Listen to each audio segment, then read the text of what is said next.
തെറ്റിയതോ പൊങ്ങിയതോ പല്ലുകൾക്കിടയിലുള്ള ഗ്യാപ്പോ ഒക്കെ നിങ്ങളെ അലട്ടുന്നുണ്ടോ? ഇങ്ങനെയുള്ള പ്രശ്നങ്ങൾ വളരെ നാച്ചുറൽ ആയിട്ട് കറക്റ്റ് ചെയ്യുന്ന രീതിയാണ് ഡെന്റൽ ബ്രേസസ്.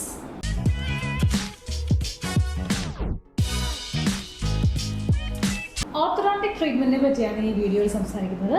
ആർക്കൊക്കെയാണ് ഓർത്തോഡോണ്ടിക് ട്രീറ്റ്മെന്റ് ആവശ്യമുള്ളത്, എന്തൊക്കെ തരത്തിലുള്ള ഓർത്തോഡോണ്ടിക് ട്രീറ്റ്മെന്റ് ആണ് നമുക്കിപ്പോൾ അവൈലബിൾ ആയിട്ടുള്ളത്, എത്ര വയസ്സിലാണ് ഓർത്തോഡോണ്ടിക് ട്രീറ്റ്മെന്റ് സ്റ്റാർട്ട് ചെയ്യേണ്ടത്, ഡെന്റൽ ബ്രേസസിനും അലൈനേഴ്സിനും ഏകദേശം എത്ര കോസ്റ്റ് ഒക്കെയാവും, ഇതൊക്കെയാണ് ഈ വീഡിയോയിൽ സംസാരിക്കുന്നത്. നിര തെറ്റിയതോ കയറി ഇറങ്ങിയുള്ള പല്ലുകളോ, വളരെ തെങ്ങിക്കൂടി നിൽക്കുന്ന പല്ലുകളോ, എല്ലാ പല്ലുകൾക്കിടയിൽ ഗ്യാപ്പ് ഉണ്ടെങ്കിലോ, ഇനി നിങ്ങളുടെ കടി പ്രോപ്പറായിട്ട് വരാത്ത രീതികൾക്കൊക്കെയാണ് നമ്മൾ ഓർത്തോഡോണ്ടിക് ട്രീറ്റ്മെന്റ് അഡ്വൈസ് ചെയ്യുന്നത്. പല്ലിൻ്റെ ഈ വകയുള്ള പ്രശ്നങ്ങളെല്ലാം നാച്ചുറലായിട്ട് കറക്റ്റ് ചെയ്യുന്ന രീതിയാണ് നമ്മൾ ഡെന്റൽ ബ്രേസസ് ഉപയോഗിച്ചിട്ടുള്ള ഓർത്തോഡോണ്ടിക് ട്രീറ്റ്മെന്റ്. ഏകദേശം നമ്മുടെ പല്ലുകളുടെ പെർമനന്റ് പല്ലുകളുടെ വേരിന് കംപ്ലീറ്റ് ഫോർമേഷന് ശേഷമാണ് ഒരു ഓർത്തോഡോണ്ടിക് ബ്രേസസ് എന്നുള്ള ട്രീറ്റ്മെന്റ് നമ്മൾ ഡോക്ടർ നിർദ്ദേശിക്കുക.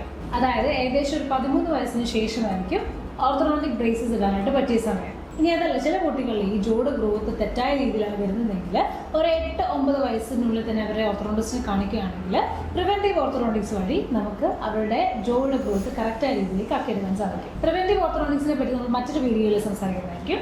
പണ്ടത്തെ കാലത്ത് പല്ലിൻ്റെ ഈ പ്രശ്നങ്ങളൊക്കെ ശരിയാക്കാൻ വേണ്ടി ആകെ ഒരൊറ്റ ട്രീറ്റ്മെന്റ് ഉണ്ടായിരുന്നു, മെറ്റൽ ബ്രേസസ് ഉപയോഗിച്ചിട്ട് പല്ല് ശരിയാക്കുന്നതായിരിക്കും. എന്നാൽ ഇപ്പോഴത്തെ കാലത്ത് ഈ മെറ്റൽ ഡെന്റൽ ബ്രേസസ് ഉണ്ടാക്കുന്ന ആ ഭംഗിയും ഡിസ്കംഫോർട്ടും ഒക്കെ മാറ്റാനായിട്ട് വിവിധ തരത്തിലുള്ള ഓപ്ഷൻസ് നമുക്ക് അവൈലബിൾ ആണ്. അങ്ങനെയുള്ള ഓപ്ഷനുകളാണ് സെൽഫ് ലെഗേറ്റിംഗ് ബ്രേസസുകളും സെറാമിക് ബ്രേസസുകളും. ഇനി അതല്ല, അലൈനേഴ്സ് പോലെയുള്ള വളരെ കംഫർട്ടബിൾ ആയിട്ടുള്ള ഓർത്തോഡോണ്ടിക് ഓപ്ഷൻസ് നമുക്ക് അവൈലബിൾ ആണ്. ഏറ്റവും കോമൺ ആയിട്ട് ഉപയോഗിക്കുന്ന ചിലവ് കുറഞ്ഞ ഓപ്ഷനാണ് മെറ്റൽ ബ്രേസസ്.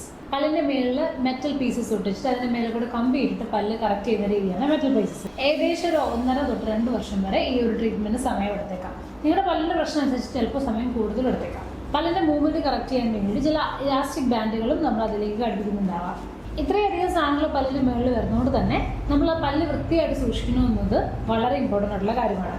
ഇനി മറ്റൊരു ഓപ്ഷനാണ് ഈ ഫ്രണ്ടിലുള്ള പല്ലുകളിൽ ഈ മെറ്റൽ ബ്രേസസ് ഒട്ടിക്കുന്ന വൃത്തിയുടെ മാറാനായിട്ട് നമ്മുടെ പല്ലിൻ്റെ ഉൾഭാഗത്ത് ഇതുപോലെ തന്നെ മെറ്റൽ ബ്രേസസ് ഒട്ടിച്ചിട്ടുള്ള ലിംഗ്വൽ ബ്രേസസ് എന്ന രീതി. കാഴ്ചയിലുള്ള അഭംഗി മാറ്റാൻ വേണ്ടിയിട്ടാണ് ഈ ലിംഗ്വൽ ബ്രേസസ് കൊണ്ടുവന്നത്. പക്ഷേ ഇങ്ങനെയുള്ള ബ്രേസസ് ഉപയോഗിക്കുമ്പോൾ ചിലപ്പോൾ അത് ക്ലീൻ ചെയ്യാനുള്ള ബുദ്ധിമുട്ടുണ്ടാകാൻ ഇടയുണ്ട്. ഇനി മെറ്റൽ ബ്രേസസിന്റെ മറ്റൊരു രീതിയാണ് സെൽഫ് ലൈഗേറ്റിംഗ് ബ്രേസസ് ഉള്ളത്. ഇതിന്റെ ഒരു അഡ്വാൻറ്റേജ് എന്താണെന്ന് വെച്ചിട്ടുണ്ടെങ്കിൽ ഞാൻ നേരത്തെ പറഞ്ഞ പോലെയുള്ള ഇലാസ്റ്റിക് ബ്രാക്കറ്റ്സുകൾ ഇതിന് ഉപയോഗിക്കേണ്ട ആവശ്യം വരില്ല. അതുകൊണ്ട് തന്നെ നമുക്ക് വൃത്തിയാക്കാനായിട്ട് എളുപ്പമുണ്ടായിരിക്കും. മെറ്റൽ ബ്രാക്കറ്റ്സിനെ വെച്ച് നോക്കുമ്പോൾ ഇതിൻ്റെ ഒരു ട്രീറ്റ്മെന്റ് ഡ്യൂറേഷൻ, അതായത് ട്രീറ്റ്മെന്റ് സമയം കുറച്ചുകൂടെ ചെറുതായിരിക്കും. അതുപോലെ തന്നെ ഇങ്ങനെയുള്ള ബ്രാക്കറ്റ്സ് ഉപയോഗിക്കുകയാണെങ്കിൽ പല്ല് എടുക്കേണ്ട ആവശ്യകത മിക്കപ്പോഴും കുറവായിരിക്കും. ഈ മെറ്റാലിക് ബ്രേസസിന്റെ കളറിന്റെ ആ ഒരു ഭംഗി മാറ്റാൻ വേണ്ടിയിട്ടാണ് നമുക്ക് സെറാമിക് ബ്രേസസുകൾ വന്നത്. അതായത് ഈ മെറ്റൽ ബ്രാക്കറ്റ്സ് ഒട്ടിക്കുന്നതിന് പകരം സെറാമിക് ബ്രാക്കറ്റ്സ്, അതായത് പല്ലിന്റെ കളറുള്ള ബ്രാക്കറ്റ്സുകളായിരിക്കും നമ്മുടെ പല്ലിന്റെ മേളിൽ ഒട്ടിക്കുക. അതുകൊണ്ട് തന്നെ കാഴ്ചയിൽ വലിയൊരു അഭംഗി ഉണ്ടാവില്ല. ഇനി മറ്റൊരു രീതിയാണ് ക്ലിയർ അലൈനേഴ്സ്, അഥവാ ഇൻവിസിബിൾ ആയിട്ടുള്ള ട്രേസ് ഉപയോഗിച്ച് പല്ലിനെ കറക്റ്റ് ചെയ്യുന്ന രീതി. ക്ലിയർ അലൈനേഴ്സിനെ പറ്റിയുള്ള വീഡിയോ നമ്മൾ ഓൾറെഡി ഈ ചാനൽ അപ്ലോഡ് ചെയ്തിട്ടുണ്ട്.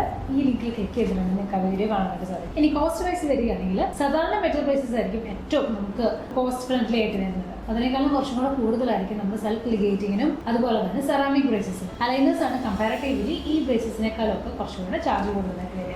ഈ ചാർജസ് എല്ലാം നിങ്ങളുടെ പല്ലിൻ്റെ അവസ്ഥകളും എത്രത്തോളം കറക്ഷൻ അനിവാര്യമാണെന്നുള്ളതനുസരിച്ച് ഡിപ്പെൻഡ് ചെയ്തിരിക്കും. ഇനി പല്ലിൽ കമ്പിടുന്നതിനെ പറ്റി എന്തെങ്കിലും സംശയങ്ങളുണ്ടെങ്കിൽ താഴെ കമന്റ് ബോക്സിൽ മെൻഷൻ ചെയ്യുക. വീഡിയോ ഇഷ്ടപ്പെട്ടെങ്കിൽ ചാനൽ സബ്സ്ക്രൈബ് ചെയ്യുക, ലൈക്ക് ചെയ്യുക, കമന്റ് ചെയ്യുക. താങ്ക്